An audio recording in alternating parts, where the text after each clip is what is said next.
आज की क्लास का जो हमारा सेशन रहेगा और जो मेन टॉपिक रहेगा, कॉन्स्टिट्यूशन का एमसीक्यू आपको प्रोवाइड किया था और आज गुप्ता क्लासेस आपके लिए लेके आया है एमसीक्यू कॉन्स्टिट्यूशन का ही सेम सेट नंबर 2 लेके आया है। इससे पहले जो हमने लास्ट क्लास में 20 क्वेश्चन पढ़े थे, मैं उम्मीद करता हूं वो आपने बिंदास तरीके से कर लिए होंगे, वो सारे किए होंगे आपने। ठीक है स्टूडेंट्स, वेल डन, बहुत बढ़िया, सभी पार्टिसिपेट कीजिएगा।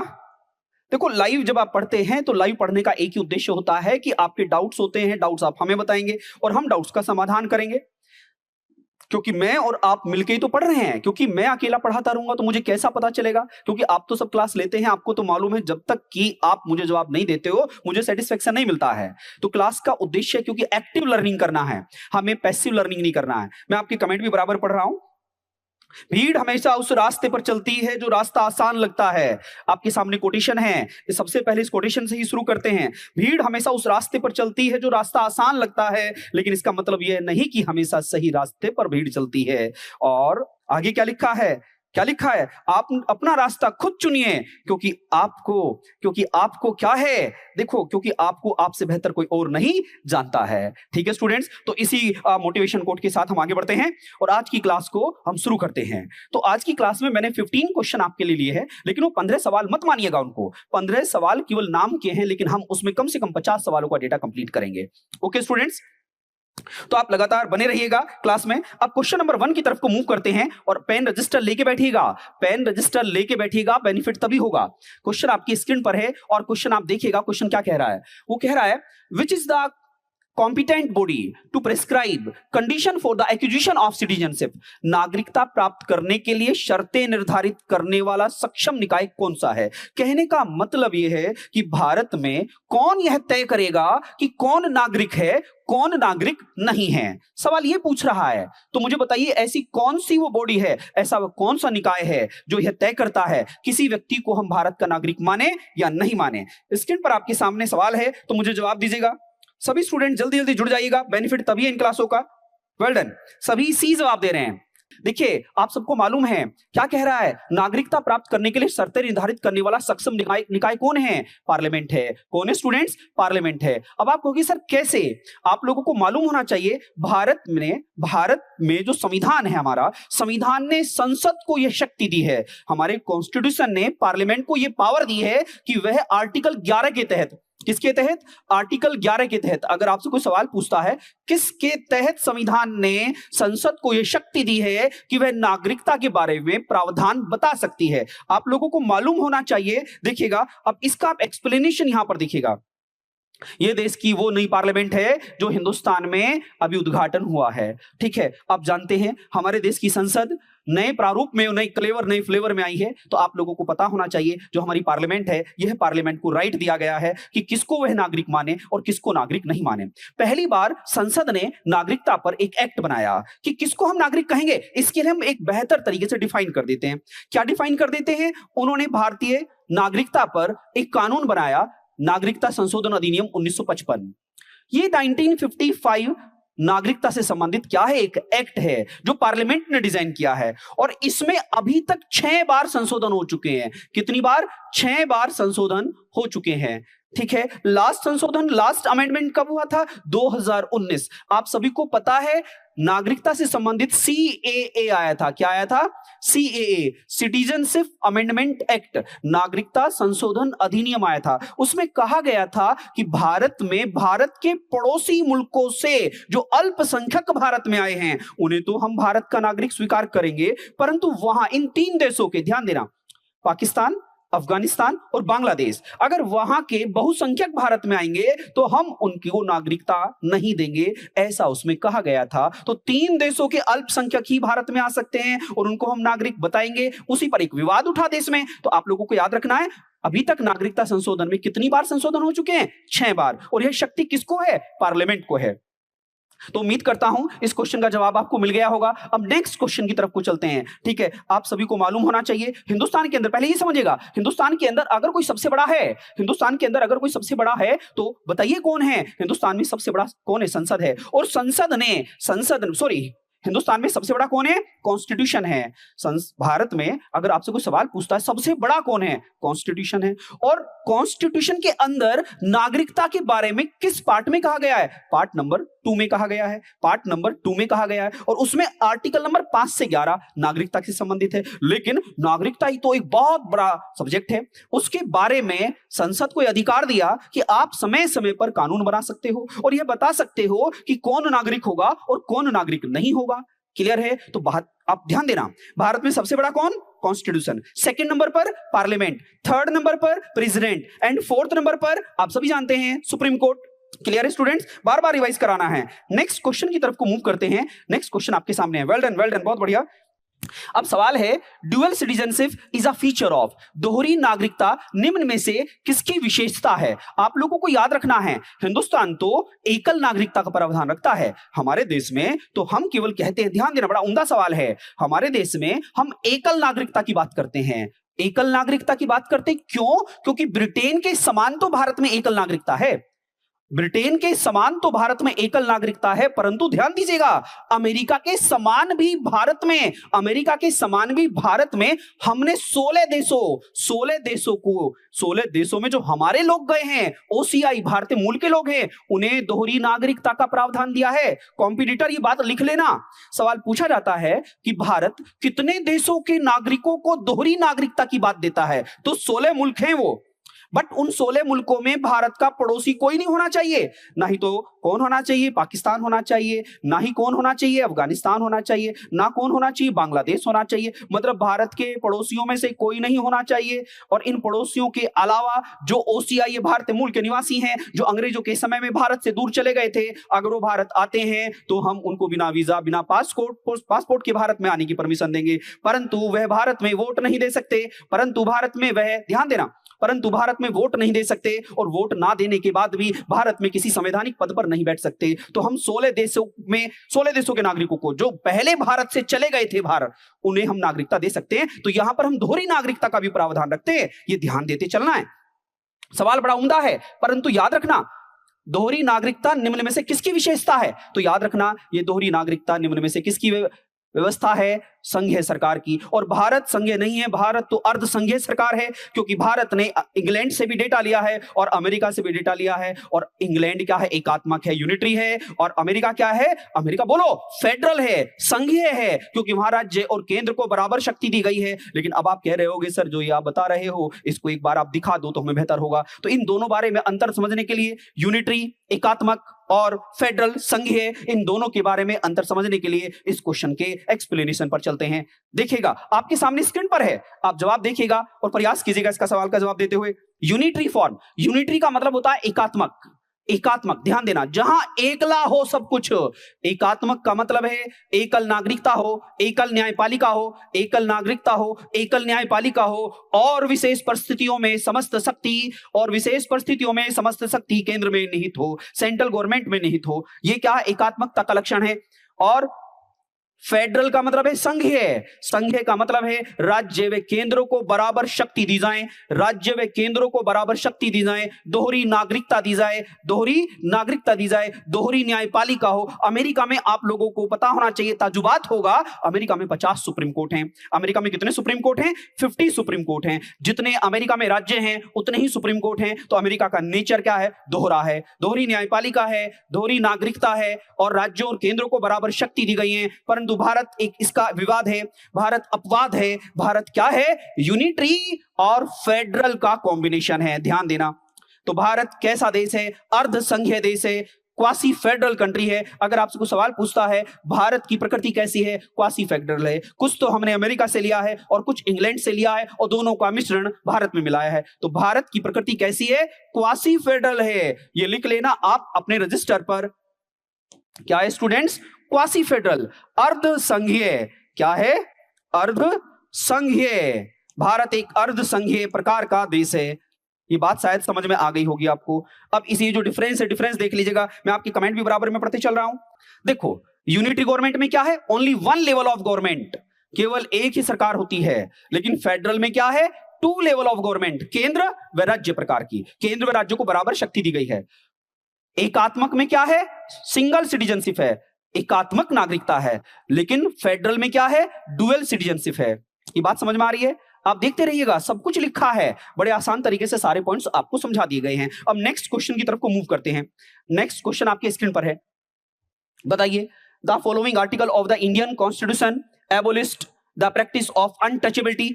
अनटचेबिलिटी का मतलब समझते हो? वेल डन, बताइए, जवाब दीजिएगा।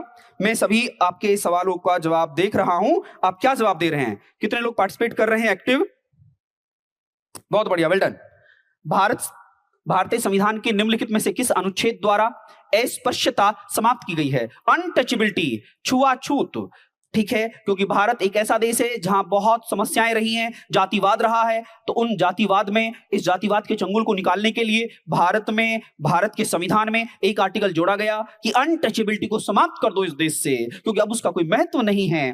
ठीक है, तो मुझे बताइएगा 17, very very good, article number 17।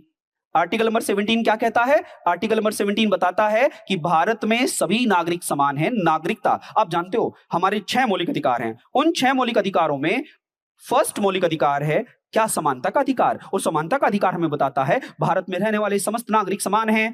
ठीक है, तो उसमें आर्टिकल नंबर 17 क्या बताता है? अस्पृश्यता के अंत के बारे में बताता है। इसके बारे में देखिएगा, अब ये एक सिचुएशन थी, भारत में समाज में रहने वाला, अंतिम छोर पर खड़े होने वाला, अंतिम हाशिए पर गरीब, वंचित और दुर्बल वर्ग, उसको हमने ऐसा बना दिया था एक वस्तु की तरीके से, उसको अगर टच भी कर दे तो अछूत माने जाते थे। लेकिन भारत का सौभाग्य है, ये बीमारी धीरे धीरे समाप्त हो रही है कि जो आप युवा हैं, अब ये युवा इस बात से ऊपर उठ रहे हैं, क्योंकि अगर देश को एक बना के चलना है तो इस बीमारी को समाप्त करना होगा। हम सब एक हैं, ये बात समझनी होगी आपको। तो देखिए क्या जवाब आएगा? अनटचेबिलिटी। देखिए, दूर से पानी पिलाया जा रहा है, गरीब वंचित वर्ग जी रहा है कैसा जीवन। ठीक है, आप देखिएगा, पानी के लिए कुओं से दूसरी जगह से निर्भर था, तो देश के अंदर बड़ी समस्याएं थी। ठीक है, दुबले जो कमजोर वर्ग थे, जो समाज की हाशिए पर खड़े होने वाले लोग थे, उनको बिल्कुल कमजोरी मान दिया गया था, पैरों की धूल के बराबर समझ लिया गया था। लेकिन आज इस संविधान की ही देन है कि हम सब बराबर आगे बढ़ रहे हैं। वेल डन, बहुत बढ़िया, गुड गुड, बहुत अच्छा जवाब दे रहे हैं। नेक्स्ट क्वेश्चन की तरफ को मूव कीजिएगा। नेक्स्ट क्वेश्चन आपकी स्क्रीन पर है, a court enforce enjoyment of a fundamental right bye issuing. मौलिक अधिकारों को लागू करने के लिए निम्नोक्त में से किस न्यायालय द्वारा क्या जारी किया जाता है? बहुत बढ़िया, बताइए। A court enforce enjoyment of a fundamental rights bye issuing, मौलिक अधिकारों को लागू करने के लिए निम्नलिखित में से किस न्यायालय द्वारा क्या जारी किया जाता है? तो आप लोगों को एक बात समझ में आनी चाहिए यहां पर। ठीक है, याद रखो, हमारे मौलिक अधिकारों को, मौलिक अधिकार वो हैं किसी व्यक्ति को, अब ध्यान दीजिएगा यहां पर, मैं मौलिक अधिकारों पे थोड़ी सी बात बता देता हूं। दुनिया में पहली बार मौलिक अधिकार 1215 में मिले। दुनिया में पहली बार मौलिक अधिकार 1215 में मिले। कहां? इंग्लैंड में। कहां पर? इंग्लैंड में। अगर आपसे कोई सवाल पूछता है हमारे देश में कब आए, तो ये भी मैं बताऊंगा, लेकिन इससे पहले इस क्वेश्चन का जवाब दीजिएगा। दुनिया में पहली बार मौलिक अधिकार कहां आए? 1215 में। और सेकंड कब आए? 1789 में। 1789 में कहां पर आए? फ्रांस में आए, फ्रांस में। और अंत में 1791 में, 1791 में कहां पर आए? यूएसए में आए। अगर आपसे कोई सवाल पूछता है संविधान में कोई सबसे ताकतवर है, तो कौन है? मौलिक अधिकार है। मौलिक अधिकारों को मैग्ना कार्टा भी कहते हैं। मौलिक अधिकारों को मैग्ना कार्टा भी कहते हैं। वेल डन, वेल डन, बहुत बढ़िया। तो अगर आपसे कोई सवाल पूछता है दुनिया में पहली बार मौलिक अधिकारों की बात किस देश ने की अपने नागरिकों के लिए, तो 1215 में इंग्लैंड ने की। उसके बाद सेकंड टाइप किसने की? 1789 में फ्रांस ने। और उसके बाद 1791 में यूएसए ने। 1791 में यूएसए ने इसकी बात की है। तो आप लोगों को बात समझ में आ गई होगी। ये 3 मुल्क थे, और भारत ने 1791 में जो यूएसए में था, और यूएसए वाले कंसेप्ट को भारत ने अपने देश में बोरो किया। तो मैं समझता हूं ये बात आपको समझ में आ गई होगी। तो मौलिक अधिकारों की रक्षा करने के लिए हाई कोर्ट और सुप्रीम कोर्ट, ध्यान देना, हाई कोर्ट और सुप्रीम कोर्ट हमारे मौलिक अधिकारों के प्रहरी हैं, बॉडीगार्ड हैं। आप कहोगे कि सर ये तो बात हो गई, लेकिन उस बॉडीगार्ड वाले शब्द को क्या कहते हैं? उस बॉडीगार्ड वाले शब्द को क्या कहते हैं? रिट कहते हैं। क्या कहते हैं? रिट कहते हैं, आदेश। क्या कहते हैं? आदेश। अब आपके मन में आ रहा होगा कि सर एक बार ये आदेश बता दो, हाई कोर्ट और सुप्रीम कोर्ट। अच्छा, मैं आपसे एक सवाल पूछना चाहूंगा, सभी लाइव हैं आप, और मैं आपके इस कमेंट को देखूंगा कि कौन कैंडिडेट बताएगा। बिलाल जी, देवम जी, आप जवाब दीजिएगा। वेल डन, बहुत बढ़िया। मैं आपसे पूछना चाहूंगा कि मौलिक अधिकारों के केस में सुप्रीम कोर्ट ज्यादा ताकतवर है या हाई कोर्ट ज्यादा ताकतवर है? मेरा वापस सवाल सुनिएगा, मौलिक अधिकारों के केस में संबंध में हाई कोर्ट अधिक ताकतवर है या सुप्रीम कोर्ट अधिक ताकतवर है? मुझे जवाब दीजिएगा, मैं जवाब का प्रतीक्षा कर रहा हूं। वेल डन, बहुत बढ़िया। हिमांशु जी, सर इंडिया में कब आए थे? हिमांशु जी कह रहे हैं सर इंडिया में कब आए थे? तो हिमांशु जी मैं आपको कहूंगा, भारत में तो 26 जनवरी 1950 से लागू हुए थे। भारत में तो 26 जनवरी 1950 से लागू हुए थे, क्योंकि जिस दिन मेरा संविधान मेरे देश पे लागू हुआ उसी दिन से मौलिक अधिकार भी मुझे मिल गए, और मिल गए तो मैं आप खुली हवा में जी रहे हैं, समानता का अधिकार देख रहे हैं, शोषण के विरुद्ध लड़ रहे हैं, और हमें हर प्रकार का अधिकार मिल रहा है। हाई कोर्ट अधिक पावरवर है, हाई कोर्ट बहुत ताकतवर है। तो इस बारे में अगर आपको इस सवाल का जवाब मिल गया हो, सबसे ज्यादा शक्तिशाली कौन है? हाई कोर्ट है। तो मैं आपको यहां पर इस क्वेश्चन के जवाब में लेके चलता हूं। रिट, क्या लिखा है आपके सामने? रिट। अगर आप देखोगे मेरे मौलिक अधिकार कितने हैं? 6 हैं। हमारे फंडामेंटल राइट कितने हैं? 6 हैं। और इनका बॉडीगार्ड कौन है? एक तो हाई कोर्ट है और एक कौन है? सुप्रीम कोर्ट है। हाई कोर्ट है और सुप्रीम कोर्ट है। तो यहां मौलिक अधिकारों के केस में ताकतवर कौन है? मैं आपके कमेंट भी बराबर पढ़ते जा रहा हूं। हाई कोर्ट अधिक शक्तिशाली है, हाई कोर्ट अधिक शक्तिशाली है। अब कहोगे सर ये रिट भी बता दो, आपने लिख तो दी है, इन रिट को भी बता दो। 1 मिनट, तो आप लोगों को मालूम होना चाहिए ये जो रिट हैं, ये रिट कौन से आर्टिकल में आती हैं? ये रिट आर्टिकल नंबर 32 में आती है, अनुच्छेद नंबर 32 के अंतर्गत आती है। कहां? Supreme court. और हाई कोर्ट में आर्टिकल नंबर 226 के तहत आती हैं। इन रिट को ऑर्डर भी बोलते हैं, रिट को आदेश भी कहते हैं। रिट को क्या कहते हैं? आदेश भी कहते हैं। तो कितने प्रकार की रिट हैं? 5 प्रकार की रिट आपके सामने हैं। 5 प्रकार की रिट आपके सामने है। तो पहले तो मैं आपको यह बता दूं ये रिट का मतलब क्या है। फर्स्ट रिट क्या लिखी? हैबीस कॉर्पस, बंदी प्रत्यक्षीकरण। ये किसके खिलाफ जारी की जा सकती है? व्यक्ति, अपील की जाती है, ध्यान दीजिएगा, अपील की जाती है हाई कोर्ट या सुप्रीम कोर्ट में। जैसे मेरा कोई दोस्त, मेरा कोई मित्र, मेरा कोई सगा संबंधी, उसे पुलिस कोई पकड़ के ले जाए और पुलिस उसको गिरफ्तार करके पता नहीं कहां ले जाए, तो मैं अपील करूंगा हाई कोर्ट सुप्रीम कोर्ट से कि मेरे व्यक्ति को समक्ष लाओ, क्या पता तुमने क्या उसके साथ गलत कर दिया है। तो हाई कोर्ट या सुप्रीम कोर्ट, हाई कोर्ट या supreme court individual as well as government के खिलाफ इसे इशू करती है, और इसे क्या कहते हैं? हैबीस कॉर्पस। मेरे सामने मेरे व्यक्ति को शरीर सामने लाओ, इसे हैबीस कॉर्पस कहते हैं। ओके स्टूडेंट्स, नेक्स्ट क्या है? परम आदेश। परम आदेश का मतलब मैंडम्स। हम आदेश देते हैं, ऐसा कौन कह रहा है? हाई कोर्ट या सुप्रीम कोर्ट। हम आदेश देते हैं। क्या आदेश दे रहे हैं सर? आदेश तो बता दो सर, आदेश क्या दे रहे हो? हम क्या आदेश देते हैं? हम आदेश देते हैं कि जो हमने आपको कहा है उस काम को पूरा कीजिएगा। आदेश है किसका? हाई कोर्ट या सुप्रीम कोर्ट का। किसके खिलाफ है? सरकार के खिलाफ है या किसी व्यक्ति के खिलाफ है, ये हम बाद में देखेंगे। लेकिन आगे बढ़िएगा। नेक्स्ट क्या है? प्रतिषेध। प्रतिषेध का मतलब है कोई कार्य चल रहा है, ध्यान देना, हाई कोर्ट या सुप्रीम कोर्ट अपने अधीनस्थ न्यायालय जो उसके सबोर्डिनेट कोर्ट हैं, सबोर्डिनेट कोर्ट का मतलब है या जैसे डिस्ट्रिक्ट कोर्ट है, सेशन कोर्ट है, इन्हें क्या रोकता है? बीच में से ड्यूरिंग प्रोसेस रोक देता है। ठहरो, ये तुम्हारी औकात से बाहर है, इसको आप यहीं पर रोकिएगा। देखो, ड्यूरिंग प्रोसेस किसी काम को रोकना क्या कहलाता है? क्या कहता है? प्रोविशन, प्रोबिट करना, प्रोबिट करना कि तुम ऐसा कर कैसे सकते हो, तुम्हारी औकात में तो है ही नहीं है। किसी को तुमने मृत्युदंड दे दिया, नहीं, गलत बात है। नेक्स्ट क्या है? उत्प्रेक्षण, रिट ऑफ कैरिशरी। इसका मतलब है प्रोसेस कंप्लीट हो गया है, मतलब सजा दे दी है, लेकिन सजा तुमने दी, तुम्हारी औकात से बाहर थी। दोनों वर्ड याद रखना। एक तो ड्यूरिंग प्रोसेस, अभी प्रोसेस चल रहा है, सजा दी नहीं गई है, ड्यूरिंग प्रोसेस बात चल रही है कि हाँ इसे मृत्युदंड हम देंगे, लेकिन दी नहीं है, तो हाई कोर्ट सुप्रीम कोर्ट कहते हैं ठहरो, ये तुम्हारे बस की बात नहीं है, तुम्हारे अधिकार क्षेत्र से बाहर है, ठहर जाइए। ड्यूरिंग प्रोसेस रुकना, ड्यूरिंग प्रोसेस रुकना क्या होता है? प्रतिषेध करना, प्रोबिट करना। और प्रोसेस पूरा होने के बाद रोकना और उसे कहना खारिज कर रहे हैं, ये तुम्हारी बात की नहीं थी बात, तो उसे क्या कहेंगे? उत्प्रेक्षण कहना। और लास्ट है को वारंटो। को वारंटो, को वारंटो का मतलब क्या है? कोई ऐसा व्यक्ति जो उस पोस्ट के लिए नहीं बना है, काबिल नहीं है, और उसे हमने किसी अच्छी पोस्ट पर बैठा दिया सरकार के दबाव में, तो हाई कोर्ट और सुप्रीम कोर्ट क्या कहते हैं कि देखो ये व्यक्ति गलत है, ये इस पोस्ट के लिए बना ही नहीं है, इसे हटाओ हमारे तत्काल ऑर्डर से। तो इसको क्या कहते हैं? अधिकार परीक्षा, को वारंटो।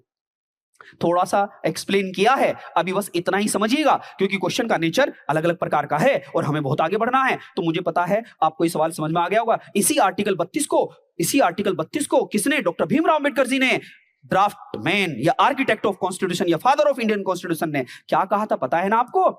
संविधान की आत्मा व हृदय कहा था। इन 5 वर्ड के कारण आत्मा व हृदय कहा था। 5 वर्ड, ये 5 वर्ड क्या कहलाते हैं? रिट कहलाते हैं। और इस रिट के कंसेप्ट को हमने कहां से लिया है? इस रिट के कंसेप्ट को हमने इंग्लैंड से लिया है। कहां से?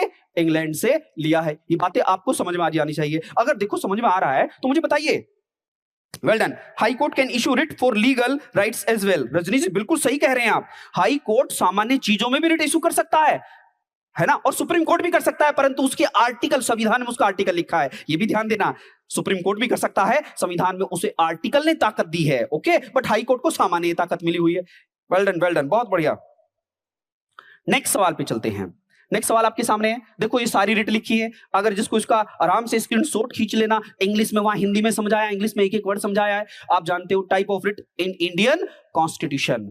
सुप्रीम कोर्ट को आर्टिकल 32, हाई कोर्ट को आर्टिकल 226। एक एक वर्ड बड़े बिंदास तरीके से यहां समझाया गया है। आदेश देखो क्या लिखा है, मैंडम्स, परम आदेश, वी कमांड, हम ऑर्डर दे रहे हैं। किसको? पब्लिक ऑफिसर को। पब्लिक ऑफिसर का मतलब सरकारी महकमे के व्यक्ति को ऑर्डर दिया जा रहा है। एक एक वर्ड लिख लेना, स्क्रीनशॉट ले लेना, तभी तो मैं आपके सामने स्क्रीन से सामने से हटाऊं तो आराम से इसको बना लेना। ओके स्टूडेंट्स, चलो समझा तो दिया है मैंने।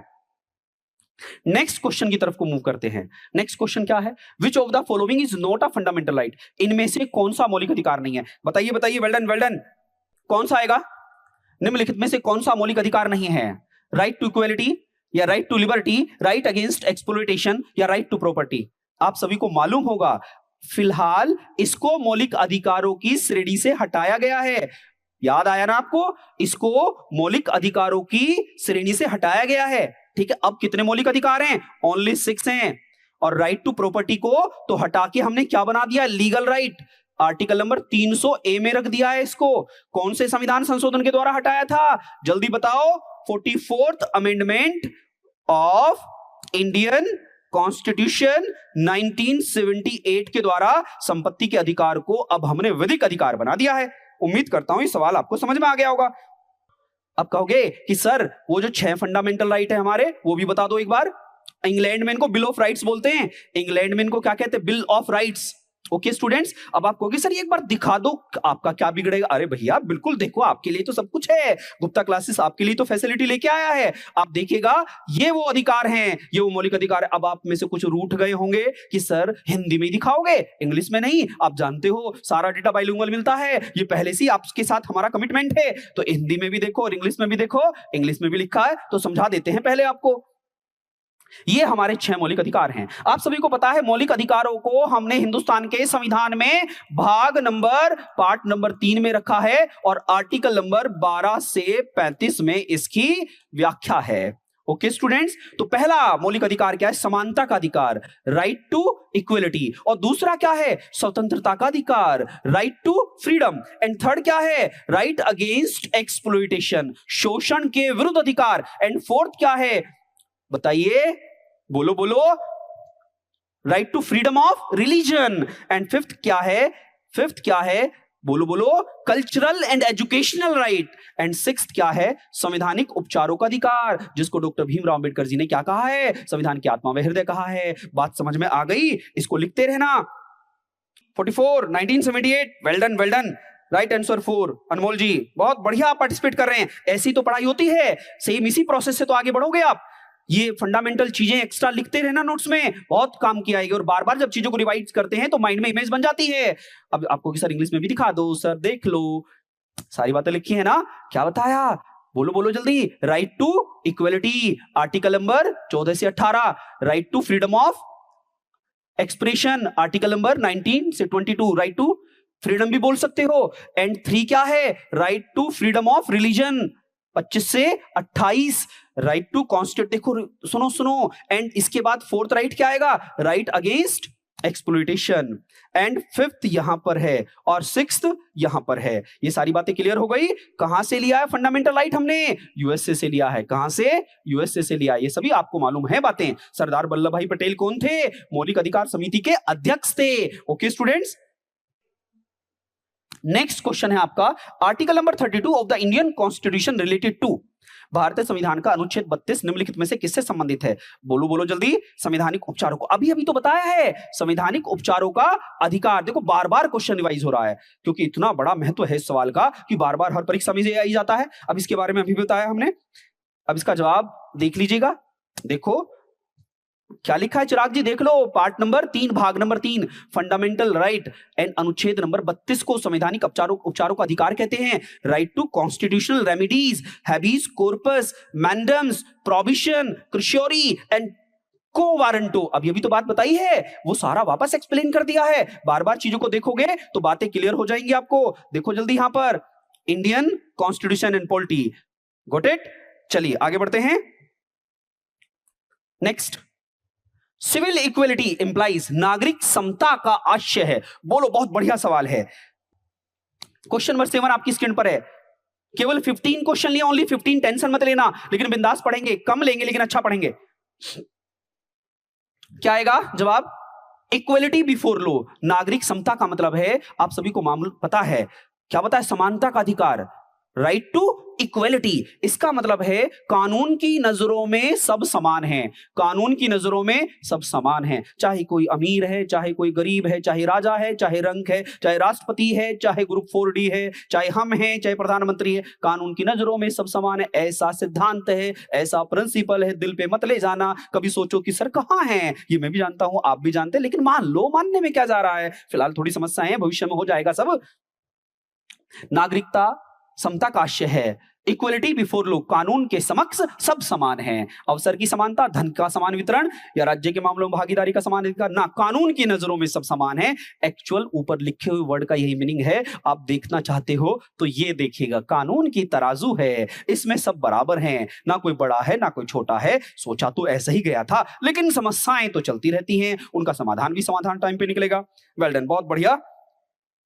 अब चलिए नेक्स्ट सवाल पर, आपके सामने स्क्रीन पर है। What constitutional provision enable the central government to provide reservation in jobs and educational institution for the weaker section of the society? आप सभी को मालूम है ना, EWS का रिजर्वेशन, EWS के रिजर्वेशन की बात हो रही है। इकोनॉमिकली वीकर सेक्शन, आर्थिक रूप से पिछड़े हुए वर्ग को 10% आरक्षण दिया जाएगा नौकरियों में, शैक्षणिक गतिविधियों में। तो बताओ हिंदुस्तान के संविधान में इसको किस आर्टिकल के तहत दिया गया है? हे वीर योद्धाओं और योद्धाओं के बैच में बैठने वाले सभी योद्धाओं, बताओ इस सवाल का जवाब क्या आएगा?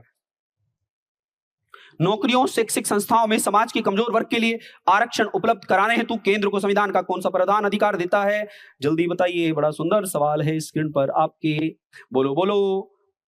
आर्टिकल नंबर 16, समानता का अधिकार है ना। तो समानता का अधिकार, आप लोगों को एक बात समझना है, एक बात जरूर समझना, भारत में रहने वाले समस्त नागरिकों को तो समस्त अधिकार मिलते हैं, भारत में रहने वाले समस्त नागरिकों को तो समस्त अधिकार मिलते हैं, पर जो विदेशी हैं, जो हमारे भारत के मूल के थे, जो पहले भारत से चले गए थे, जिनको अंग्रेजों ने भारत से बाहर भेज दिया था मजदूरी करने के लिए और वो वहीं बस गए, जैसे मैं अभी कह रहा था 16 देशों को हम दोहरी नागरिकता का प्रावधान देते हैं, वो भारत में बिना पासपोर्ट बिना वीजा आ सकते हैं। उन सब लोगों को हमने कुछ फैसिलिटी से वंचित किया है। हम उन्हें कौन कौन से आर्टिकल नहीं देंगे? जो भारत से बाहर रह रहे हैं लेकिन हैं भारत के मूल के, भारत में बिना पासपोर्ट बिना वीजा आ सकते हैं। तो आप लोगों को याद रखना, ये आर्टिकल केवल भारतीय नागरिकों को मिले हैं। आर्टिकल नंबर 15, 16, 19, 29 और 30, याद रखना, ओनली सिटीजन ऑफ इंडिया, केवल ये भारतीय नागरिकों को प्राप्त अधिकार हैं। ये ना ही तो OCI को हैं, ना PIO को हैं, ना NRIO को है। समझ गए ना? ये बात ध्यान देना है, ये केवल भारतीय नागरिक को प्राप्त अधिकार हैं। अब थोड़ी सी कंडीशन NRI के लिए, NRI नॉन रेजिडेंशियल इंडियन के लिए हम अलग से बताएंगे, लेकिन फिलहाल ये केवल भारतीय, मतलब मैं और आप, हम इन अधिकारों को क्या लिखेंगे? भोगेंगे। ये हमारे अधिकार हैं, जो विदेश में चलेगा उनको ये नहीं मिलेंगे, ये ओनली सिटीजन ऑफ इंडिया को मिलते हैं। आर्टिकल नंबर 15, 16, 19, 29, 30 क्या है आगे बताएंगे, परेशान मत हो, टेंशन मत लीजिएगा, लिख लेना अपने रजिस्टर पर। आर्टिकल नंबर 15, 16, 19, 29, 30 ये केवल भारतीय नागरिकों को प्राप्त होते हैं, विदेशियों को नहीं। और ये नौकरी की बात चल रही है, नौकरी में विदेशियों को क्यों हम बात करें? जो बाहर चले गए उनको क्या जरूरत है? बात समझ गए ना? चलिए आगे।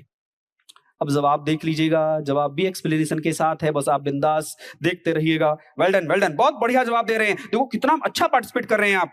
आर्टिकल नंबर 16, आर्टिकल नंबर 16 क्या कह रहा है? Equality of opportunity in matter of public employment. आप सभी को पता है आर्टिकल नंबर 16 में क्या कहता है? क्या? अवसर की समानता। और इसी के तहत आर्टिकल नंबर 16 के 6 में, आर्टिकल नंबर 16 के सब क्लोज 6 में हमने क्या जोड़ा है? हमने EWS की बात की है। उम्मीद करता हूं बातें समझ में आ गई होंगी। बहुत बढ़िया जवाब दे रहे हैं। नेक्स्ट क्वेश्चन पर चलते हैं। देखो इसका जवाब क्या है? आर्टिकल नंबर 16 का 1, there shall be equal opportunity for the all citizen in matter relating to employment of appointment to any office under the state. राज्य के अधीन किसी पद पर नियोजन या नियुक्ति से संबंधित विषय के संबंध में सभी नागरिकों को अवसर की समानता होगी। हिंदी अंग्रेजी दोनों लैंग्वेज में है। थोड़ा सा स्क्रीनशॉट लेके नोट्स में जगह देना, बड़ी अच्छी बात लिखी है। नेक्स्ट क्वेश्चन पे चलते हैं। इन इंडियन रिपब्लिक, भारतीय गणराज्य में the real executive authority rests with the, भारतीय राज्य में, गणराज्य में वास्तविक कार्यकारी प्राधिकारी निम्नलिखित में से किसके पास होती है? जल्दी बताओ, बड़ा उम्दा सवाल है और कई बार डिस्कशन किया होगा आपने अपनी लाइफ में इसके बारे में। वास्तविक वर्ड लिख दिया, वास्तविक। देखो रियल लिखा है, रियल। देखो नॉमिनल तो नाम मात्र का प्रमुख तो राष्ट्रपति है, लेकिन वास्तविक प्रमुख इस देश में कौन? प्रधानमंत्री है। Real head PM, nominal head president है। नाम ऐसे समझो, बताया था ना, जैसे किसी फंक्शन में हम अपने किसी बुजुर्ग व्यक्ति के हाथ में बैग दे देते हैं और बैग में कहते हैं कि सामने वाले व्यक्ति को 101 रुपए मिलाई दे देना, परंतु उस बैग में पैसा रखने वाला कौन है? पिताजी है। तो रियल पावर किसके हाथ में? पिताजी का मतलब PM है। और जो बाबा हमने अपने पास से पड़ोस से बुलाया था वो कौन है? प्रेसिडेंट है। तो वो नॉमिनल मुखिया है, वास्तविक मुखिया पिताजी है। अगर उस नॉमिनल मुखिया ने 101 की जगह किसी को 251 दे दिए तो पिताजी की आंखों के क्रोध में वो आ जाएगा और उससे बैग छीन लिया जाएगा। बात समझ में आ गई? तो यही तो बात है यहां पर। Well done. कौन है वास्तविक प्रमुख? PM है। वास्तविक प्रमुख कौन है? PM है। और इस पोस्ट को हमने कहां से लिया है? PM की पोस्ट को हमने कहां से लिया है? बताइए मुझे जल्दी। PM की पोस्ट को हमने कहां से लिया है? इंग्लैंड से लिया है। PM की पोस्ट को हमने इंग्लैंड से लिया है और भारत में राष्ट्रपति नाम मात्र का प्रमुख होगा, यह पॉइंट भी हमने इंग्लैंड से लिया है। President of India is a nominal head, यह भी हमने कहां से लिया है? इंग्लैंड से लिया है। और भारत में प्रधानमंत्री रियल हेड होगा, यह भी हमने इंग्लैंड से लिया है। ये बात शायद आपको समझ में आ गई होगी। वेल डन, बहुत बढ़िया। नेक्स्ट क्वेश्चन की तरफ को मूव करते हैं। केवल 5 ही सवाल बचे हैं और ये वो रियल हेड है। आप अभी देखिएगा, द्रौपदी, देखो ये नॉमिनल हेड है। नॉमिनल हेड कौन है? द्रौपदी मुर्मू, उड़ीसा से ताल्लुकात रखने वाली, अभी हमारे हिंदुस्तान में 15वें राष्ट्रपति के तौर पर, 15th प्रेसिडेंट ऑफ इंडिया के तौर पर द्रौपदी मुर्मू भारत में आदिवासी पहली महिला हैं जो इस पद को सुशोभित कर रही हैं। तो आप लोगों को ध्यान देना है, भारत एक ऐसा देश है जो भारत में छोटे तबका, बड़ा तबका, वो धर्म, वो जाति, सभी लोग भारत के सबसे ऊंचे पद पर आसीन हो सकते हैं। ये वो 15 लोग हैं जिन लोगों ने भारत के सबसे उच्च सर्वोच्च पद पर अपनी सेवा दी है। ये बात समझ में आ गई आपको? 10। वेल डन, बहुत बढ़िया, बिंदास तरीके से पढ़ते रहिएगा, सारी बातें आ जाएंगी। द्रौपदी मुर्मू हिंदुस्तान की 15वीं प्रेसिडेंट है और हिंदुस्तान की दूसरी महिला राष्ट्रपति हैं और हिंदुस्तान की पहली महिला आदिवासी महिला हैं जो इस पोस्ट पर पहुंची हैं। Well done. नेक्स्ट क्वेश्चन की तरफ को मूव कीजिएगा। According to the Indian Constitution, the vacancy in the office of the President of India shall be filled within। Bharat के संविधान के अनुसार भारत के राष्ट्रपति के कार्यालय में रिक्ति को अवधि के भीतर भरा जाना चाहिए। बहुत बढ़िया सवाल है, जवाब दीजिएगा। मैंने कहा बाई चांस कोई ऐसी घटना घट जाए कि भारत के राष्ट्रपति की कुर्सी खाली रह जाए तो राष्ट्रपति का चुनाव कितने दिन के अंदर हो जाना चाहिए? सवाल ये पूछा है, सवाल का जवाब बताइए। वेल डन, बहुत बेहतर जवाब दे रहे हैं। जो 20 जवाब दे रहे हैं वो खुश कर दिया है उन्होंने। तो क्या जवाब आएगा? 6 मंथ, 6 महीने के अंदर राष्ट्रपति का चुनाव हो जाना चाहिए। ऐसा आर्टिकल नंबर किस में लिखा है? मुझे ये भी बता दो, मुझे ये भी समझा दो। ऐसा आर्टिकल नंबर किस में लिखा है? आर्टिकल नंबर 62 में लिखा है। भारत में अगर राष्ट्रपति की कुर्सी खाली हो जाए तो विदिन 6 मंथ में नए राष्ट्रपति का चुनाव हो जाना चाहिए। तब तक इस पोस्ट को उपराष्ट्रपति जी संभालेंगे। अगर उपराष्ट्रपति डीआईजी भी नहीं है, मतलब वाइस प्रेसिडेंट भी नहीं है, तो भारत की चीफ जस्टिस ऑफ इंडिया संभालेंगे। अगर वो भी नहीं है तो भारत के सर्वोच्च न्यायालय में टोटल जज कितने 34 हैं, 34 में एक चीफ जस्टिस तो 33 अदर हैं, तो 33 संभालेंगे। अगर वो भी नहीं है तो भारत में 25 हाई कोर्ट हैं और 25 हाई कोर्ट में जो भी सीनियर मोस्ट जज है वो संभालेगा। अब मुझे बताओ, सारे तो कहीं जाएंगे नहीं, सारे तो मामा के यहाँ नहीं जाएंगे। वेल डन, बहुत बढ़िया। तो आगे क्या आएगा इसमें जवाब? आपको मिल गया है जवाब। अब देखते हैं आगे। अब देखिएगा यहां पर आर्टिकल नंबर 62 मैंने समझाया है। आर्टिकल नंबर 62 क्या कह रहा है? Time of holding election to fill vacancy in the offence, क्या, office of president within 6 month, within 6 month. ये सारे आर्टिकल हैं राष्ट्रपति से संबंधित, तो हम इनको नेक्स्ट क्लास में आगे जब राष्ट्रपति पर चर्चा होगी तो डेप्थ में जाएंगे। अभी तो केवल लिख लेना, अभी तो केवल लिख लेना, बात तो आगे बढ़ेगी। नेक्स्ट चलते हैं। नेक्स्ट क्वेश्चन है, बहुत बेहतर जवाब दे रहे हैं। देखो, आप सबसे बेहतर तो बात है कि आप लगातार पार्टिसिपेट कर रहे हैं। केवल 4 सवाल बचे हैं, केवल इन 4 सवालों के साथ और पार्टिसिपेट कर लो। मुझे पता है भूख लगी होगी, मुझे पता है बाहर जाना होगा, लेकिन एक बार तो देखो, पढ़ लिए तो जहान बना लोगे। ठीक है, सब दुनिया आपकी है, एक बार मेहनत करो। देखो, दुनिया घूम रही है लेकिन आप पढ़ाई कर रहे हो। ये छोटा छोटा टाइम आपको आगे लेके जाएगा, लेकिन लड़ना जारी रखिएगा। चलिए पढ़िए सवाल। Which of the following standing committee of parliament has no MP from the राज्य सभा? याद रखना, हमारी संसद में बहुत सारे कार्य करने में समितियों का रोल होता है। सारा काम ही समितियां करती हैं, कमेटीज करती हैं। ठीक है, मैं आपके कमेंट्स तो सभी के पढ़ ही रहा हूं भाई। Well done, well done. संसद को निम्नोक्त स्थायी समितियों में से किससे राज्यसभा का कोई संसद नहीं आता? पहले तो एक बात समझते चलनी है, संसद में जितना भी कार्य होता है वो समितियों के द्वारा होता है। 2 प्रकार की समितियां होती हैं, एक तो परमानेंट, एक एडहॉक। एक तो परमानेंट, एक एडहॉक। तदर्थ समिति मतलब एक तो स्थायी होती है और एक अस्थायी होती है। स्थायी और अस्थायी, अस्थायी काम के आधार पर बनती है और स्थायी परमानेंट रहती हैं। तो अब मैं थोड़ा सा चार्ट दिखा देता हूं आपको, परेशान मत होना। आइए मेरे साथ चलते हैं सवाल के जवाब को ढूंढने के लिए। क्या लिखा है? संसदीय समिति, parliamentary committees, parliamentary committee, parliament की क्या हैं? समितियां हैं। स्थायी, परमानेंट, अस्थायी, एडहॉक। स्थायी समितियों में 3 समितियां होती हैं, वित्तीय समितियां। क्या होती हैं? वित्तीय समिति। लेकिन आपके मन में चला गया, सर ये तो थोड़ा समझ में नहीं आ रहा, टेंशन क्यों ले रहे हो? मैं समझाने के लिए खड़ा हूं ना। पहली कमेटी का नाम है वित्तीय। वित्तीय का मतलब लेन देन, पैसे वैसे की बात देखती हैं ये। पहला है लोक लेखा समिति, public account committee, public account committee. इसमें भैया कुल 22 लोग होते हैं। कितने लोग होते हैं? 22 होते हैं। और एक बात यही नोट कर लो, एक बात यही नोट कर लो, भारत की समस्त समितियों में सबसे पुरानी समिति है पब्लिक अकाउंट कमेटी। लोक लेखा समिति सबसे पुरानी है। और इसमें कुल कितने सदस्य आते हैं? 22 आते हैं। 15 कहां से? लोकसभा से, और 7 कहां से? राज्यसभा से। 15 लोकसभा से, 7 राज्यसभा से लोक लेखा समिति में। और आप कहोगे सर करती क्या है ये तो बता दो। आपको एक बात याद रखना है, लोक लेखा समिति का अध्यक्ष जो होता है वो हमेशा विपक्ष का होता है। और उस अध्यक्ष को नियुक्त कौन करता है? लोकसभा अध्यक्ष करता है। लोकसभा अध्यक्ष विपक्ष के किसी एक व्यक्ति को इन 22 मेंबर में से एक हेड बना देता। क्यों? क्योंकि ये भारत में जो भी कैग रिपोर्ट देता है, कैग जानते हो, सीए ऑफ गवर्नमेंट, उस रिपोर्ट को चेक करता है। अगर उसे दिखा कि भारत में कहीं करप्शन हुआ है तो वो विपक्ष के हेड को बता देगा और विपक्ष ढोल बजा देगा और कहेगा कि वाकई में ही करप्शन हुआ है। इसी वजह से भारत में जो सारी समस्याओं का समाधान ये समिति करती है, तो भारत की सबसे प्राचीन पुरानी समिति है। और लेकिन सवाल क्या पूछा था? सवाल ये पूछ रहा था, बताइए निम्नलिखित में से कौन सी कमेटी में लोकसभा का कोई सदस्य नहीं होता है, सॉरी राज्यसभा का कोई सदस्य नहीं होता है, लेकिन यहां तो होता है। 15 लोकसभा से आएंगे, 7 राज्यसभा से आएंगे। दूसरी है प्राक्कलन समिति, एस्टीमेट कमेटी। एस्टीमेट कमेटी में यही जवाब दे देता हूं। एस्टीमेट कमेटी में कुल 30 सदस्य होते हैं। कितने? और 30 होते हैं। और 30 के 30 लोकसभा से आते हैं। कहां से? लोकसभा से। यहां राज्यसभा का कोई मतलब नहीं होता, राज्यसभा का कोई मतलब नहीं होता। ये इन स्थायी समितियों में सबसे बड़ी समिति है, लार्जेस्ट कमेटी है। ये मैं आपको पहले बता देता हूं, लार्जेस्ट कमेटी है। तो स्थायी कौन सी?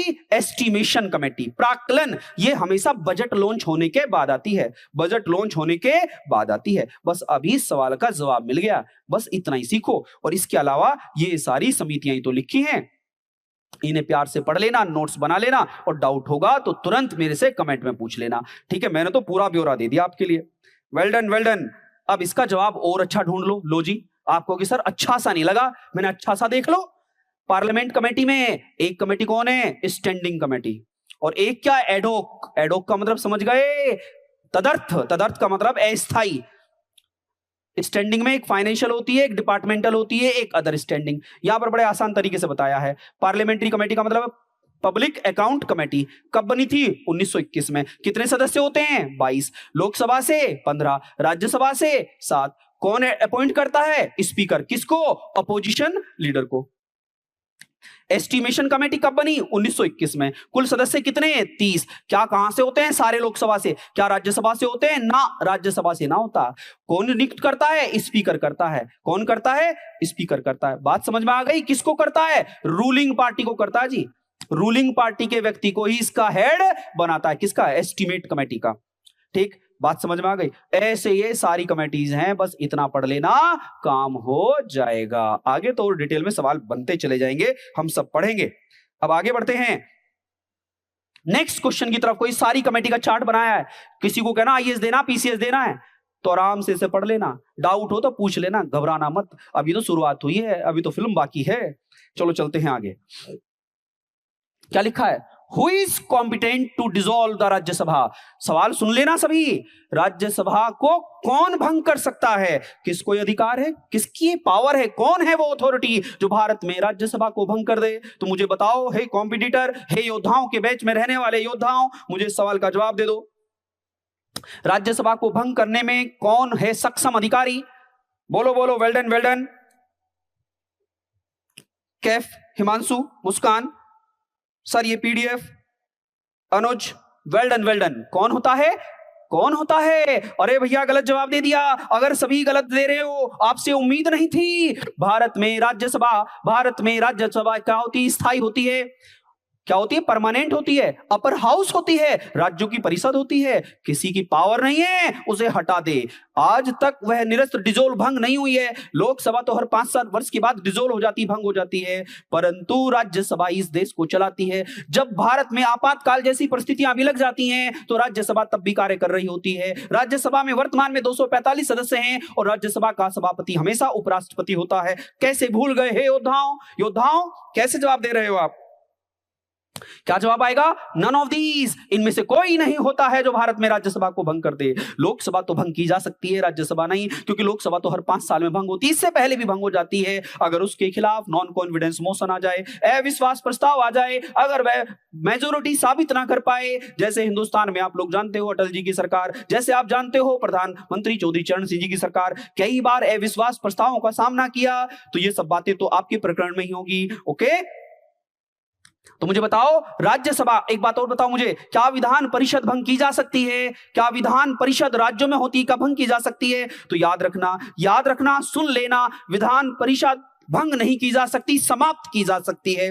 विधान परिषद भंग नहीं की जा सकती, समाप्त की जा सकती है, परंतु राज्यसभा ना तो भंग की जा सकती है और ना समाप्त की जा सकती है। ये बात अपने माइंड में रख लेना। नेक्स्ट क्वेश्चन की तरफ को चलते हैं। देखो क्या लिखा है, इसका जवाब तो पढ़ लो योद्धाओं। क्या लिखा है? The Rajya Sabha also known as the upper house. Rajya Sabha को हम अपर हाउस कहते हैं, उच्च सदन कहते हैं, स्थायी सदन कहते हैं। तो मुझे बताओ कैसे डिसॉल्व कर सकते हो, कैसे भंग कर सकते हो? क्योंकि जैसे लोकसभा 5 साल के लिए होती है, परंतु राज्यसभा तो क्या कहती है? हाउस ऑफ द स्टेट है, और जो परमानेंट हाउस है। इसी वजह से राज्यसभा के बारे में क्या लिखा है? Rajya Sabha and it is not subject to dissolution. यह भंग करने का विषय ही नहीं है। बात समझ में आ गई? वेल डन, वेल डन, बहुत बढ़िया, सब अच्छा पार्टिसिपेट कर रहे हैं। भारत में राष्ट्रपति के चुनाव संबंधी विवाद के मामले में निम्नलिखित में किसके पास? याद रखना, भारत में जब भी राष्ट्रपति या उपराष्ट्रपति, प्रेसिडेंट या वाइस प्रेसिडेंट के चुनाव से संबंधित कोई गड़बड़ घोटाला हो जाए, ऐसा लगे कि गड़बड़ हुई है, तो यह अधिकार सुप्रीम कोर्ट का है। इसको कौन देख सकता है? इसको सुप्रीम कोर्ट ऑफ इंडिया ही संभालेगा, और यह आर्टिकल नंबर 71 में ऐसा लिखा है। याद रखना, या तो राष्ट्रपति हो या उपराष्ट्रपति हो, उससे चुनाव से संबंधित कोई डिस्प्यूट हो जाए तो यह अधिकार सुप्रीम कोर्ट का है। आर्टिकल नंबर 71 में ऐसा उल्लेखित है। ओके योद्धाओं, वेरी गुड, बहुत बढ़िया, वेल डन, लगातार लगे रहिएगा। सुप्रीम कोर्ट को है राइट है आर्टिकल नंबर 71 में, और इसके अलावा सांसद, विधायक, विधान परिषद, इन सब के बारे में चुनाव आयोग ही फैसला ले लेता है कौन गलत कौन सही। अदरवाइज किन के बारे में? राष्ट्रपति और उपराष्ट्रपति के चुनाव से संबंधित कोई समस्या है तो समाधान निकालने का राइट किसके पास है? ओनली एंड ओनली, कौन है वो? सर्वोच्च न्यायालय। आर्टिकल नंबर 71 में ऐसा लिखा है। नेक्स्ट क्वेश्चन की तरफ को मूव करो, इसका जवाब दीजिएगा। ये है देश के भारत के सर्वोच्च न्यायालय सुप्रीम कोर्ट। आंख में पट्टी बंधी है, हाथ में तलवार है और हाथ में तराजू है। वापस याद रखो, आंखों पर पट्टी बंधी है, न्यायपालिका की देवी है, हाथ में तराजू है, एक हाथ में तलवार है, जिधर पलड़ा भारी है उधर पलड़े में तलवार से गर्दन काट दी जाएगी, चाहे वह कोई भी हो। ऐसा हमारे न्यायपालिका की मूर्ति है, ध्यान दीजिएगा। Well done. नेक्स्ट चलिएगा, क्या लिखा है? What is the composition of the electoral college for the election of Vice President of India? Bharat के उपराष्ट्रपति के निर्वाचन के लिए निर्वाचक मंडल होता है। कौन होता है वो याद रखना। वो पूछ रहा है उपराष्ट्रपति के चुनाव में कौन वोट दे रहा है, वाइस प्रेसिडेंट के इलेक्शन में कौन वोट देता है। ही योद्धाओं पार्टिसिपेट करो, बताइए कौन? Elected member of Lok Sabha, Rajya Sabha and state legislative. Second option है elected member of Lok Sabha and Rajya Sabha, member of both house of the parliament, member of the Rajya Sabha. बहुत उम्दा सवाल आपकी स्क्रीन पर है, जल्दी जल्दी जवाब दीजिएगा। सेकंड लास्ट सवाल है, सेकंड लास्ट सवाल है, सेकंड लास्ट, जल्दी जल्दी। Well done. मैं सभी के कमेंट पढ़ रहा हूं, साथ साथ में मेरे साथ चलते रहिएगा। आप सभी को मालूम है राष्ट्रपति के चुनाव में, अगर मैं राष्ट्रपति के चुनाव की बात करता तो वहां पर एक शब्द यूज करता, elected member of Lok Sabha, Rajya Sabha and Vidhan Sabha. Lok Sabha, Vidhan Sabha, याद रखना, लोकसभा, राज्यसभा और विधानसभाओं के निर्वाचित सदस्यों के द्वारा राष्ट्रपति का चुनाव होता है। परंतु सवाल देखिए, उपराष्ट्रपति है तो उपराष्ट्रपति में लोकसभा तथा राज्यसभा के समस्त सदस्यों के द्वारा, समस्त all member of Lok Sabha and Rajya Sabha participate in the election of vice president. ठीक है, तो यहां पर याद रखना member of the both the house of parliament. बहुत बढ़िया जवाब दे रहे हैं, वेल डन वेल डन। सी आएगा। वो क्या कह रहा है? Member of both house of the parliament. इधर देख लो, लोकसभा में कितने मेंबर हैं? 543 हैं। राज्यसभा में कितने हैं टोटल? 245 हैं। ये लोग वोट देंगे, ये लोग वोट देंगे, ध्यान देना, समझ गए ना? 788 सांसद वोट देंगे। ठीक है, किसमें? उपराष्ट्रपति के चुनाव में। समस्त सदस्य लोकसभा और राज्यसभा के, विधानसभा के मत कहना। Okay students, well done. अब थोड़ा सा कहोगे सर बस इतनी सी बात बताओगे, थोड़ी सी और बता दो। लो जी भैया, इसको भी देख लो। आप कहोगे सर वोट वैल्यू कैसे निकलती है? तो भैया ध्यान देना, ये क्या क्या value of vote, MP and MLA का इलेक्शन का ये वोट वैल्यू फॉर्मूला है। फॉर्मूला पढ़ लेना। फॉर्मूला क्या कह रहा है? Value of vote, value of MLA, क्योंकि एमएलए तो बहुत सारे हैं इस देश में। एमएलए की वोट वैल्यू तो ऐसे निकलेगी और एमपी की, सांसद की वोट वैल्यू ऐसे निकलेगी। भारत में आप लोगों को मालूम होना चाहिए सबसे ज्यादा राजनीतिक अखाड़ा कौन है? यूपी है। यूपी में विधायक की वोट वैल्यू सबसे ज्यादा है, क्योंकि विधायक यूपी में 403 हैं, लोकसभा के सांसद 80 हैं, राज्यसभा के सांसद 31 हैं और विधान परिषद के 100 हैं। ये छोटी सी बात मैं यूपी के रेफरेंस में बता रहा हूं। तो यहां पर ये फॉर्मूला है, याद रखने ना, सांसद की वोट वैल्यू का फॉर्मूला और विधायक की वोट वैल्यू का फॉर्मूला दो बराबर हैं, आप देख लेना। आगे देखिए, बात खत्म नहीं हुई, अभी तो बात शुरू हुई है। क्या लिखा है? सवाल है, वाइस प्रेसिडेंट तब तक नहीं छोड़ेंगे जब तक नहीं तोड़ेंगे। Okay students, well done. How is the vice president of India elected? Presidential and vice president elected act 1952, ये एक अधिनियम बना 1952 में। क्या होना चाहिए? वह भारत का नागरिक होना चाहिए, उसकी उम्र 35 वर्ष होनी चाहिए और राज्यसभा की बात चल रही है, राज्यसभा में सांसद बनने के योग्य हो। ठीक है, भारत में उपराष्ट्रपति को राज्यसभा का सभापति भी कहते हैं, आप लोगों को मालूम होना चाहिए। वोटिंग सिस्टम क्या होगा? सिंगल ट्रांसफरेबल वोटिंग सिस्टम, एकल संक्रमणीय मत प्रणाली के द्वारा वह चुना जाएगा। प्रेफरेंस वोट मिलनी चाहिए। क्लियर हो गया? आप लोगों को ध्यान देना, 6 मंथ में उसका चुनाव हो जाना चाहिए। इलेक्शन कमीशन चुनाव, ध्यान देना, सुप्रीम कोर्ट ऑफ इंडिया संभालेगा अगर चुनाव में गड़बड़ हो गई। चेयरमैन होता है एंड एक्स ऑफिशियो चेयरमैन होता है किसका? राज्यसभा का। कौन? उपराष्ट्रपति। सारी कहानी बता दो, बताओ इसके अलावा भी कुछ बात चलेगी? लो और भी सुन लो। विनिंग वोट का फॉर्मूला क्या होता है? 1+ लोकसभा और राज्यसभा की सीटें प्लस 2 विनिंग वोट ऐसे चाहिए। ओके स्टूडेंट्स, ये बात समझ में आ गई होगी। चलो लास्ट सवाल पे चलते हैं, ज्यादा बात नहीं करते हैं।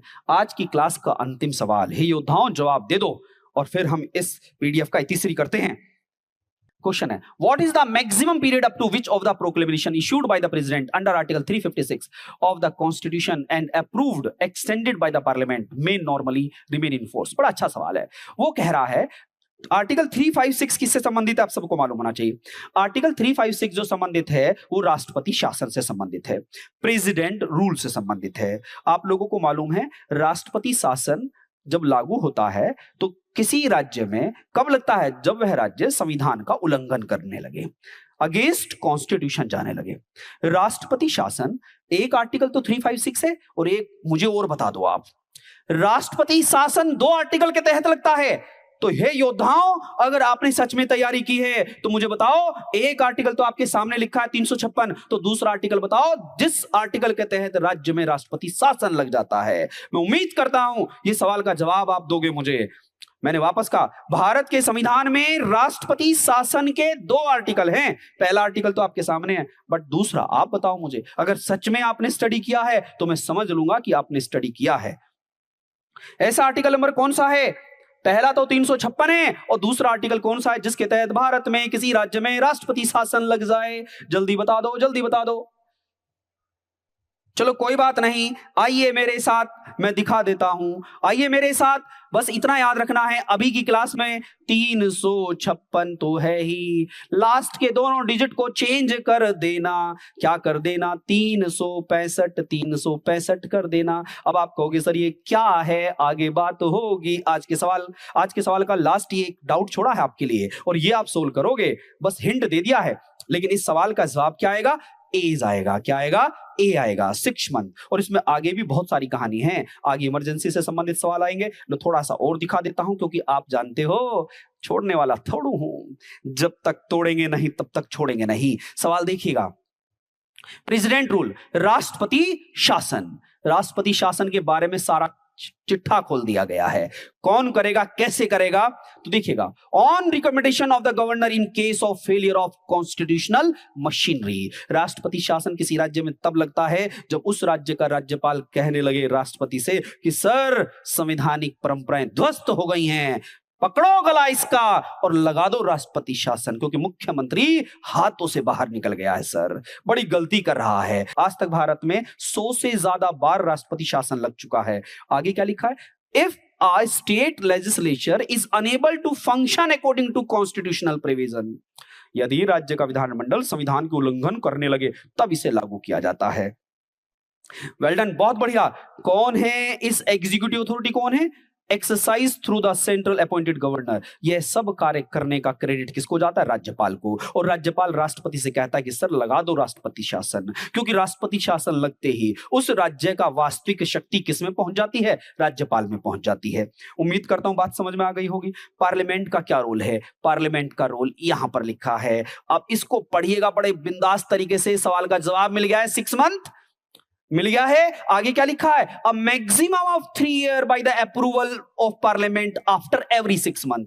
हर 6 महीने के बाद संसद के अप्रूवल से 3 साल के लिए बढ़ाई जा सकती है। कौन? राष्ट्रपति शासन। किसी राज्य में 3 साल के लिए बढ़ाया जा सकता है। हर 6 महीने में क्या चाहिए? देखो सर, देखो क्या लिखा है, बड़ा आसान तरीके से बताया गया था। देखो देखो देखो देखो, बात यहां पर शुरू हुई है। हर 60 दिन के अंदर, 60 डेज के अंदर अप्रूवल लेना होगा और 6 महीने बढ़ाते रहोगे। मैक्सिमम कितने साल? 3 साल के लिए। तो क्वेश्चन का जवाब आपको मिल गया। तो मैं उम्मीद करता हूं ये बातें सबको समझ में आ गई होगी। Article 365 obeying direction of the union of state, बहुत बढ़िया जवाब दिया। तो मैं उम्मीद करता हूं आज का सेशन आपको पसंद आया होगा। देखिए, मुझे भी पता है कि आपको भी घर पे बहुत सारे काम होंगे, लेकिन 1 घंटा आपने मेरे साथ दिया है, ठीक है। इस 1 घंटे का लेकिन लाभ आपको जरूर मिलेगा। अगर इस क्लास का आपको लाभ मिला है तो क्लास में बाद में जाने के बाद कमेंट जरूर करके जाना। इसके जस्ट बाद मुझे कमेंट करो, और अगर ये सेशन आपको पसंद आया हो तो लाइक करो, ठीक है। तो आज की सेशन को मैं यहीं पर विराम देता हूं और आप सभी का धन्यवाद देता हूं, आपने इस तन्मयता के साथ इस सेशन को लिया। हम कल फिर मिलेंगे इसी ऊर्जा के साथ। तब तक के लिए मुझे आप आज्ञा दीजिएगा और मैं अपनी वाणी को यहीं पर विराम देता हूं। तो जय हिंद, जय भारत।